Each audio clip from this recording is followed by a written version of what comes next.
joining us now on the glamorous Formula E circuit, which has headed to Miami for the first time in a while, is Billy Monger. Good afternoon, Billy.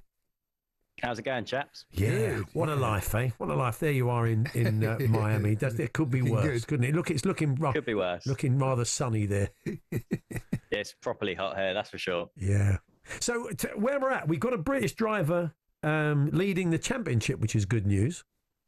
Yeah, last time out in Jeddah, it's been a few weeks since the last round, but it was a 1, 2, 3, 4 actually for the British drivers in Formula E. So Oliver Rowland's leading the championship. You've got young rookie Taylor Barnard in second. So in terms of, the British talent in this championship, it's in an all-time high, really.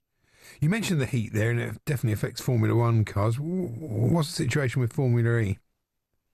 Yeah, so again, the heat is, very critical for Formula E cars in terms of a lot of similar ways to Formula One. Tyre degradation is obviously a big factor. So in the race, they'll be having to manage that. And then also when it comes down to the electrical power, obviously the heat affects that too. So the teams will have to, balance things out. They'll have to, with all their calculations, work out how that'll affect their cars. So again, the heat and humidity here will be interesting for them all to deal with. And then the drivers are just going to be hot behind the wheel of the cockpit. Yeah. I mean, obviously they'll dehydrate, which means they won't want to go to the loo, which has been a problem in F1. As Carlos Sainz has discovered, it's cost him 10 grand.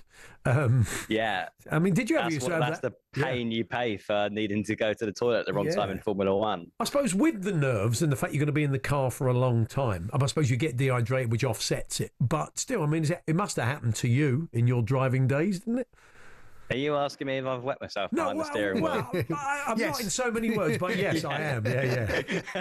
I thought that's where you were getting to. I luckily haven't been in that situation myself, but I haven't done races as long as Formula One, where they're in the car sometimes for up to 2 hours, and hydration's critical at some of the races because they can lose up to like 4 kilograms of weight during, the course of a race. So they have to be hydrated, and sometimes that can bite you. There is an expectation. I mean, you can't pull over, can you? No. So there will be an expectation amongst some of the drivers that that's just an occupational hazard now and again. Yeah, it's just part of the parcel, I guess.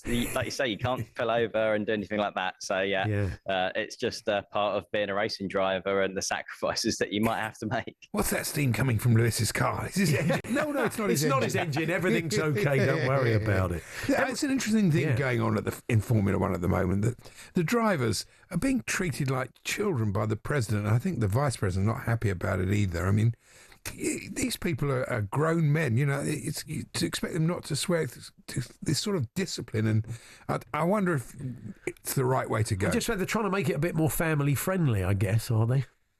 Yeah, I guess that's, the long and the short of it is that's what they're trying to do in Formula One. But I think it's a little bit silly, to be honest, because if you were in any other sport and you put a microphone, on footballers, for example, on the football pitch, that some of the stuff that they would say in the heat of the battle, the heat at the moment, obviously would be, not the nicest of things. And it's kind of, just the athletes showing their frustration, really. So the fact that, we can hear the drivers and some of those moments happen. And to be fair, they're very rare and few and far in between, to be honest. So I think it's a little bit silly on my part.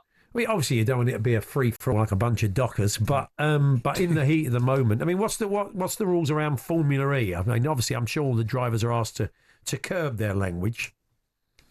Yeah, obviously, it's the same across the board, really. It's the same governing body, the same rules that are appropriate for all the different racing championships out there. Obviously, Formula One's the championship that gets highlighted because it's the one that gets the most attention in the world of motorsport. But everyone's playing to the same rules, same for Formula E. So it's a challenge they all have to navigate and try not to get themselves into trouble because they're throwing some hefty fines around. Oliver Beerman's doing okay for Haas. He got 10th in Japan last week. I mean, you know him, don't you? You've done a bit of work with him in the past. Yeah, I know Ollie. I've known Ollie since he was a kid, since he was about 12 or 13 years old, because I used to be his driver coach in go-karts. Wow. So that was where I sort of got introduced to him. So, it's really crazy to see the journey he's gone on. Obviously, a lot's happened in that period of time. I had my accident. He's then, gone on to make it into Formula One. So, I'm just really pleased with him and his family because he's a driver. Even at 12 years old, I knew he had a bundle of talent. Really, you can tell from that early. You can tell the sort of the difference. I mean, because you probably coached a lot of people in karting, but there's a few that stand out. Yeah. Yeah, for sure. I think Ollie just had that raw confidence and the raw speed, and sometimes that's the hardest part to teach. Like, you either got that or you haven't, and you can get drivers up to a certain level, but it's the same in all sports. If people have got that special ingredient, sometimes that's not something that can be coached. And for me, he was one of the drivers that had that, so it's not a surprise that he's ended up in Formula One. Did you manage to watch the Tottenham game last night or follow it? Yeah, I was tuning in and looking at the highlights and all the stats coming through during the game, and I was just a bit gutted we didn't get a winner at the end, because it just felt like we were all over them, but couldn't quite get over the line. So it means we've got to do it the hard way, typical Spurs way, by going to their place and winning. Yeah, it could easily have been 3 or 4-1 with the chances they created. I think, yeah. I mean, look, they had a couple of chances. Ekatike should have scored before half time. They had another one, but Brennan Johnson put one over the bar. I just got the sense that's the best Spurs have played for some time. Yeah. The players, the players aren't stupid. They know their whole season depends on these games. So I mean, it's just a lot of pressure, isn't it, for the team, to be honest? Because, like you say, the season is completely riding on them winning this trophy and sort of ending that drought. So I do feel for them, because it's a lot of pressure on their shoulders. But equally, I've got a lot of confidence in the team that they can handle that well. And I think Ange is navigating a lot of the tough questions at the minute pretty well. I think I saw Chris Houghton earlier on. We were just chatting about the game last night, and he said it's not just getting players back; it's just getting that rhythm, because players are short again. And maybe last night at times, but you started to see some of those players had been missing, and the team starting to get a bit of cohesion and a bit of rhythm. I mean, it might be too little, too late. I don't know, but. Yeah, I think that's a big part of any team sport, really. Like you say, it's all right having your best players on the pitch, but if they haven't played together for however long, it takes a little bit of time to get that synergy and to sort of get that level of understanding and that fluidity back into the game. So I'm hoping that last night was the start of us getting that back, and that we're only going to get stronger to the end of the season, because we're going to need to get stronger. Absolutely, Billy. Enjoy your weekend in Miami and the Formula E. Thanks for joining us. All do.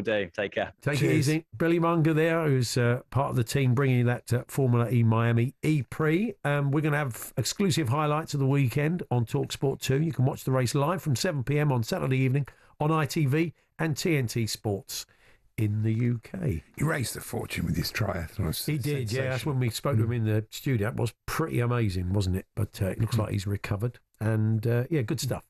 Tom Macklin joins us next. We got some interesting stories in the world of American sport. As is often the case, LeBron James has been front and centre on a couple of levels this week. So we'll be bringing you that in a few moments' time. We're here with the Tool Station Club. The free loyalty programme gets you 5% off every order. 18 plus T's and C's apply. Paul Hawksbee and Andy Jacobs, Monday to Friday afternoons 1 till 4 on AM, on DAB, via the talkSPORT app and on your smart speaker. talkSPORT.